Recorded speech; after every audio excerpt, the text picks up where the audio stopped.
Hola a todos, muy buenas tardes, un gusto saludarlos en un nuevo capítulo de Zona Acuícola aquí en Radio El Conquistador, en su red Patagonia. Nuevo capítulo, pero último capítulo de este año 2015. Y lo típico, pero que siempre viene bien, es hacer un recuento, conversar de distintos temas, mirar lo que ha sido el año 2015 y de alguna manera prospectar lo que va a ser el 2016 y el futuro desde la mirada regional, desde la mirada también de la industria, que es lo que hacemos en este programa. Los saluda Rodrigo Carrasco, su conductor, y quiero hoy día, y tengo el privilegio de contar aquí en el estudio con un invitado de lujo. Me refiero a Juan Sebastián Montes, ex intendente, actual académico en Estados Unidos del Boston College, una universidad muy prestigiosa, de las universidades más tradicionales, antiguas, y de las pocas universidades católicas. De hecho, pertenece a la congregación jesuita, que está ubicada en Massachusetts. Y bueno, conversar, Juan Sebastián, contigo aquí. De verdad te agradecemos este tiempo que nos has dado en una breve visita que tienes ahora en Chile, viviendo en Estados Unidos. ¿Cómo estás? Muchas gracias, primero que nada, por la invitación, Rodrigo, y además un saludo a toda la gente que nos escucha en la región, desde Osorno, Puerto Montt, Puerto Vara y por supuesto Chiloé, Castro, Ancud. Un saludo a toda la gente que nos está escuchando y un gusto nuevamente estar aquí contigo en Radio El Conquistador. Juan Sebastián, tú hace ya un par de años, un poco más, saliste de tu cargo de primer nivel aquí a nivel regional, fuiste intendente durante más de 2 años. Fuiste fundador de Evópoli también, que hoy día ha ido creciendo, tiene una posición muy importante dentro del desarrollo político y sobre todo hacia adelante, proyectado. Estuviste como precandidato a diputado en el distrito 57 y de pronto tienes la oportunidad de dar un viraje a toda esta situación más política, más de algo local y regional, y te vas como profesor a Estados Unidos y con toda tu familia, un traslado que implica todo un cambio de vida. ¿Cómo ha sido esa experiencia y qué puedes hacer de contraste entre lo que te tocó vivir en Chile, en esta región y en las posiciones que tuviste y lo que estás haciendo ahora en Estados Unidos? Yo en general soy una persona muy positiva y creo que lo bonito es que uno se puede ir de esta región tan linda y tan próspera a vivir en Estados Unidos sin mayor trauma, por así decirlo. Mi hijo, nos fuimos de aquí, de los colegios que hay aquí en la zona, llegaron honestamente sin saber una palabra de inglés y sin embargo en muy poco tiempo, en muy pocos meses se fueron adecuando al sistema y hoy están felices aprovechando un sistema educacional que es realmente extraordinario. Así que realmente eso te dice que Chile puede mucho más, y que a veces nos quejamos y nos quejamos mucho con razón, pero Chile es un gran país. Yo tengo mucha gente latinoamericana viviendo cerca y es penoso realmente cuando tú te encuentras con gente que dice yo no quiero volver a mi país, no quiero tener bienes en mi país, no quiero tener familiares en mi país porque los secuestran, hay violencia, hay inseguridad, los sistemas políticos, las instituciones no funcionan, y eso es la nota común en Latinoamérica, lamentablemente. Y yo creo que Chile siempre ha sido una excepción, espero que lo siga siendo en el futuro, y por lo tanto para mí es un orgullo ser chileno, un orgullo de ser de esta región. Yo siempre me he sentido ligado y probablemente mis huesos, cuando ya no sea tan joven o tan maduro, voy a vivir aquí, así que tengo un cariño muy especial por la zona y los casi 3 años de intendente. Fíjate que el otro día salió una estadística muy buena de cuánto habían durado los intendentes, y hay un intendente reciente que duró un día. Sí, fue un hecho político no menor de este un hito año. Del 2015. Un hito negativo para el gobierno. Claro, pero o sea, un intendente de un día, increíble. Y después estaba en los más que han durado más en democracia, obviamente, ha sido Rabindranath Quintero, y después venía yo como intendente. Así que tengo una buena opinión, y al margen de las ideas políticas, yo creo que las personas son importantes. Tengo una buena imagen de Rabín como alcalde, me tocó convivir con él yo como intendente, así que me parece muy bien que las regiones tengan autoridades que duren mucho tiempo, que se las jueguen porque a la región le vaya bien. A mí me tocó muy duro cuando partimos en el gobierno, tú participaste en el gobierno también, partimos con ciudades con más de 20% de desempleo, como era Quellón, el epicentro, el megacentro de la crisis de Elisa estaba en ese momento, en Puerto Montt mismo más de 10% de desempleo, y sin embargo terminamos el gobierno y particularmente los casi 3 años que yo estuve con menos de un 3% de desempleo, así que eso fue fantástico. Tengo muy buen recuerdo y por lo tanto mi transición a Estados Unidos ha sido una transición no de despecho, sino que de cariño, de ligación a Chile, pero por otro lado también aprendiendo y aprovechando una experiencia de estar en una extraordinaria universidad en Estados Unidos, una oportunidad que muy pocos académicos en Chile pueden gozar, pueden tener, y yo la estoy tratando de aprovechar al máximo. Y tú me contabas que en tu experiencia como académico en 2 universidades en Estados Unidos, y además de esa experiencia como académico en educación, tienes una experiencia familiar, que es la adaptación de tus hijos de un sistema como el chileno al sistema norteamericano. ¿Cómo ves tú lo que está sucediendo hoy día en educación en nuestro país, particularmente en nuestra región? Las reformas, la implementación de esta gratuidad que nadie entiende o que ha costado mucho entender. ¿Qué te ha parecido todo eso? Mira, antes que partir por lo crítico, yo te diría que hace 2 años atrás, cuando partió el gobierno de la nueva mayoría de la concertación, había una expectativa en general en Chile, y que yo comparto, de que había que cambiar las cosas en materia educacional. Y además había una mayoría en el Congreso para la concertación, así que todo el mundo esperaba de buena fe que hubiese una reforma y que esa reforma realmente fuese muy buena para Chile en el largo aliento en materia educacional. Y con toda esa expectativa que había, el gobierno y particularmente la presidenta Bachelet tenía una oportunidad histórica realmente de transformar la educación en Chile y hacer un sistema más inclusivo y justo, que fue justamente también los principios que a nosotros nos animaron a armar Evópolis. Y sin embargo esto se frustró. Y se frustró porque se transformó en una reforma que nadie entiende, y una reforma que al final termina beneficiando solamente a las universidades y a las universidades más tradicionales del Consejo Rector. Entonces es un poquito una burla, porque todos sabemos, particularmente en nuestra región, que la mayoría de la gente más humilde, etcétera, no estudia en la Universidad Católica ni en la Universidad de Chile, estudia en los INACAP, estudia en los centros de formación técnica, estudia en universidades privadas que han hecho una buena pega, y también en universidades estatales. Entonces es justo que con la plata de todos los chilenos terminemos financiando las universidades más grandes y las carreras como ingeniería o como odontología en Santiago. A mí me parece que no. Y siempre yo he pensado y mucha gente ha pensado, la gente que ha estudiado seriamente el tema de la educación en Chile, no hay ningún especialista que no te diga que la plata más justa que se puede gastar en educación en Chile va a la primera infancia. Tiene que ir a los jardines infantiles y tiene que ir a la calidad de la educación. El tema de la gratuidad universitaria es un tema importante, pero es un tema que está en quinto, en sexto, en séptimo lugar.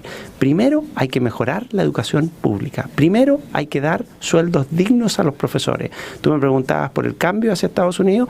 Mis hijos en Estados Unidos estudian en colegios públicos, pero que son de excelente nivel, y que los profesores reciben buena remuneración, que los alumnos miran con orgullo y incluso con admiración a los profesores que les hacen clase, y esos profesores se vuelcan a realmente enseñar bien en sus salas de clase. Esa es la clave. Aquí las claves no son las tecnologías, no son los computadores, son el pizarrón, son lo que tú produces, el enganche que tú produces con un alumno, los valores que le transmite, el amor a la ciencia, a los números, a las letras, a las palabras, a la poesía, a la lectura. Eso tú no lo ves. Y no lo ves no solo muchas veces en los colegios públicos, no los ves en colegios subvencionados, colegios particulares. Esa es la gran tragedia de Chile. La gran tragedia de Chile es que estamos educando a nuestros hijos con mala calidad de educación. Entonces, en vez de haber puesto la reforma ahí, en el eje de la calidad de la educación, de la sala de clase, de tener un buen director o una buena directora y una buena administración de los recursos para que los niños salgan adelante, estamos haciendo pura lecera. Absolutamente, además influida o influenciada por hechos políticos, por ciertos líderes que fueron estudiantiles que hoy día están en el Parlamento. Y hablando de esta reforma, en este mismo programa, los capítulos pasados hablábamos con el senador Quintero, también hablábamos con el diputado Vallespín, y hablábamos de reforma, una reforma que está en trámite, que está en su tránsito, digamos, que es la reforma laboral, y que hoy día, sobre todo en esta región y en la industria acuícola, juega un papel importante porque estamos de cara a desempleo, a situación compleja, hay una crisis que ya se arrastra por varios meses y quizá más de un año. Entonces, ¿qué opinas tú de toda esta situación de reformas que ha impulsado el gobierno y particularmente la reforma laboral? Yo creo que Chile necesita una reforma laboral, pero al igual que la educacional, esta está mal enfocada. Esta es una reforma que está hecha mirando para atrás, mirando a fortalecer los sindicatos, que me parece algo muy legítimo, pero ¿a dónde necesitamos una reforma laboral en Chile? Necesitamos una reforma laboral en Chile para que a las mujeres, para que a los jóvenes, para que a las personas que son mayores, que en este momento no encuentran ningún espacio en el mercado laboral, les sea más fácil integrarse. ¿Cuánta gente hoy nos estará escuchando que la mamá, la hermana, la prima no puede salir a trabajar, por ejemplo, porque tiene una guagua chica y no tiene acceso a la sala cuna? Entonces esa persona que tiene 22 años, 25 años, la estamos dejando fuera del mercado laboral. ¿Cuántas personas tienen hoy ni siquiera 65 años, tienen 55 años y les es muy difícil reinsertarse en el mercado laboral? Necesitamos una reforma laboral, pero para que esas personas les sea más fácil acceder al mercado laboral. Y cuando viene una crisis, esto es mucho más complejo, porque si tú tienes un sistema laboral más rígido, donde una persona o la contratas de manera completa, ¿no es cierto?, con todos los pagos de imposiciones, salud, ¿no es cierto?, sueldo mínimo alto, etcétera, hay muchas empresas que te van a decir, no lo puedo contratar, lo necesito 3 horas, lo necesito 5 horas. Te voy a dar un dato. Donde yo vivo, en Estados Unidos, siempre hay trabajo. Siempre hay trabajo. ¿Okay? La diferencia es si te pagan un poco más o te pagan un poco menos, pero todas las personas pueden acceder a un ingreso remunerado sujeto a una relación laboral.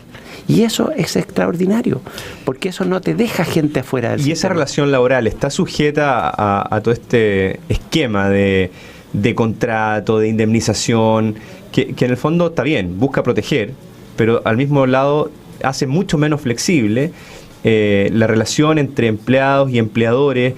Una persona, por ejemplo, que está como empleada trabajando en un lugar, a veces dice, no, prefiero seguir aquí porque ya estoy. Es mucho más difícil salirse, incluso a veces teniendo una oportunidad de mejor salario, incluso de que uno lo pueda hacer más feliz. Hay una inflexibilidad, tal vez, y que eso no lo recoge esta reforma laboral. No sé si tú lo ves así a raíz de la experiencia que tienes en Estados Unidos. Cuando tú proteges demasiado, en el fondo alguien te diría, no me proteja tanto, compadre. Claro. Prefiero tener un acceso a alguna fuente de ingreso. ¿Y qué es lo que te ocurre? Generas mercado informal. Tienes más gente en la informalidad, tienes más gente vendiendo en la calle, tienes más gente que te dice, contráteme, pero no me pague o no cumpla la ley. Y eso es malo para el sistema. Deberíamos de tener una reforma laboral que haga más fácil que una persona que tiene 20 años, que tiene 21 años, que no tiene hijos, que no tiene gasto, a lo mejor gane 100 lucas, ¿ok? Pero tiene acceso a algo, tiene posibilidad de desarrollarse en vez de quedarse en la casa o pateando piedra. Que una persona que tiene 60 años tenga posibilidad de acceder a un trabajo, aunque sea por horas. ¿Por qué no? Que una persona que tiene una discapacidad pueda también acceder a un trabajo. Hay muchos trabajos que la gente está dispuesta a dar por unas cuantas horas. Eso le permitiría a jóvenes, mujeres y personas de la tercera edad ingresar al mercado laboral, que hoy la verdad es que la política no está mirando hacia allá. No. Está mirando a los que están dentro, a proteger a los que están dentro. Pero ¿y qué es lo que pasa con el gran número de personas que están fuera? Se quedan fuera. Estamos conversando con Juan Sebastián Montes, ex intendente de la región de los Lagos y actual académico de Boston College en Estados Unidos. Juan Sebastián, cierre de año, siempre uno hace un balance, mira hacia atrás, proyecta lo que pueda pasar, lo que en inglés sería un forecast, que hoy día se usa mucho como término también en lo laboral y también en el pronóstico del tiempo incluso. ¿Cómo ves tú lo que ha sucedido, sobre todo en la industria, en lo que tenemos aquí en esta región hoy día? Que una región que, si bien tú analizas el desempleo, se mantiene, los indicadores económicos parecen un poco estables, pero todos tienen la sensación de una inestabilidad. ¿Y cómo ves esto proyectado al 2016? ¿Tú te acuerdas que en el colegio todo el mundo ha escuchado el cuento de la cigarra y viene el invierno y una cigarra se dedica a cantar y no a prepararse para el invierno? Y después llega el invierno y obviamente la pasa muy mal. Yo creo que en Chile hoy todo el mundo sabe que estamos como la cigarra. Estamos cantando, pero todo el mundo sabe que el 2016 y el 2017 van a ser años muy duros. ¿Por qué? Porque el desempleo va a subir. ¿Por qué? Porque el dólar se va a ir apreciando, por lo tanto nuestra vida, y además con una inflación del 4%, nuestra vida cada vez más cara. Yo estoy impresionado los precios en Chile, los precios comunes, desde el precio del pan, ¿no es cierto?, hasta moverse, el transporte, ahora por efecto de los impuestos que ahora suben, por ejemplo, las casas van a subir, se va a acabar el Tú me IVA comentabas subsidiado. que el supermercado en Estados Unidos es más barato que el supermercado, que la cuenta final del supermercado acá en Chile. Así es, la cuenta del gas, la cuenta de la locomoción pública, yo tomo micro casi todos los días, es más barato que aquí, entonces es un poco absurdo, ¿no es cierto? Un país con mayor ingreso y que tenga la calefacción, la gasolina, el supermercado, incluso hasta a veces servicios básicos, mucho más barato que Chile. Chile hoy está caro. Y para la gente que tiene menos ingresos está muy caro. Esto todos sabemos, todos los chilenos hoy saben que el 2016 y el 2017 se viene más duro. Y sin embargo, en vez de hacer lo que hace la cigarra sabia, que es prepararse para el invierno, hay una serie que se llama Game of Thrones que tiene una frase que dice: el invierno viene, the winter is coming. Aquí the winter is coming. Aquí 2016 y 2017 va a ser duro. Y no estamos preparándonos para ese invierno. Y al revés, estamos discutiendo temas que están totalmente fuera de juego. Estamos, en vez de poner una reforma laboral, en ampliar el mercado laboral, en hacerlo más flexible, en permitir que la gente se gane el pan, estamos dándole protección a los que están adentro. En vez de hacer una reforma educacional que realmente apunte a la calidad de la educación y que dé mayores posibilidades a nuestros jóvenes, ¿no es cierto?, para el futuro, estamos discutiendo si le pagamos la universidad a los que acceden a las universidades más ricas y prestigiosas de Chile. Entonces, esto es un absurdo. Y además estamos discutiendo una reforma constitucional que nadie busca, salvo en el gobierno, ¿no es cierto?, que nadie ha pedido y que nadie sabe cuál va a ser el efecto neto, o sea, ¿cuál va a ser el efecto de esto? Es una suma de incertidumbres en el fondo. Le suma más incertidumbre al sistema, hace que el Parlamento pase los 2 próximos años discutiendo algo tan fundamental como nuestra Carta Magna y ni siquiera nadie te puede decir, a ver, ¿qué es lo que hay que reformar? ¿Qué es lo que hay que cambiar? Si ya Lagos hizo una reforma importante, ¿no es cierto? Y se han hecho varias reformas. En un gobierno que duraba 50% más que este, era de 6 años en vez de 4 que dura este. O sea, son reformas que no necesitamos. Estamos cantando como la cigarra una canción que no necesitamos y viene un invierno duro del 2016 y el 2017 y no nos estamos preparando. Y además te cuento otra cosa, el mundo sigue su marcha.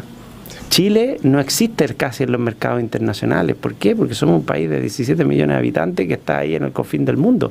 Entonces, en vez de estarnos preparando como economías como Singapur, como Israel, como Noruega, como Finlandia, volcándonos hacia el conocimiento, hacia los servicios, estamos mirándonos al ombligo. Estamos cada vez en discusiones más provincianas y además... Seguimos hablando de precios de materias primas. Absolutamente. Pues, tú diriges un programa vinculado a la industria del salmón con todos los vaivenes y la volatilidad que tiene, entonces cada vez más dependemos del cobre, dependemos de estas industrias que están sujetas a los vaivenes internacionales y tú dices, bueno, ¿y Chile, nuestros hijos, nuestros nietos, en qué Chile van a vivir?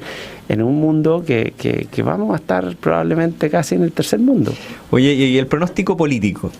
Tú, fundador de Evópolis, ya lo decíamos, también precandidato, fuiste ahí, estuviste hablando de la posibilidad de ser parlamentario. ¿Cómo ves que se van a dar las elecciones municipales y futuro las elecciones parlamentarias y sobre todo presidenciales? Bueno, yo primero que nada estoy muy contento porque nos constituimos ya como partido, reunimos las 1000 firmas aquí en la región de los lagos para que Evópolis, un nuevo referente dentro de la centro derecha, mucho más liberal, mucho más moderno, ¿no es cierto?, que le abre espacio, oxigena a la política, finalmente va a poder competir en las próximas elecciones. Yo creo que la gente está muy cansada, los indicadores de deterioro de la política, o sea, hoy trabajar en la política es casi como trabajar en la mafia y eso es muy lamentable porque los países no prosperan si tienen malas políticas o malos políticos. Así que yo no lo veo fácil. Creo que las próximas elecciones con toda esta incertidumbre, además del financiamiento de las campañas electorales, va a ser muy complejo, la gente está muy desencantada, pero por otro lado uno necesita la política. Las buenas políticas hacen que los países sean grandes, y tú tener malos políticos es el peor juego que puede jugar un país, y vemos los casos como Venezuela, vemos el deterioro que ha tenido Argentina. El populismo es siempre una sombra que nunca se extingue y que siempre está presente en los países, esta cosa de prometer y ofrecer reformas que al final son puro vapor, y donde la clase media y sobre todo los más necesitados siguen sufriendo, es algo que le va a pasar la cuenta a los partidos tradicionales y particularmente a la nueva mayoría actualmente en el gobierno. ¿Veremos Juan Sebastián Montes, tu nombre, en una papeleta futura? Yo creo que sí, yo no lo descarto para nada. La política es lo que más me atrae de colaborar con mi país, seguir ayudando.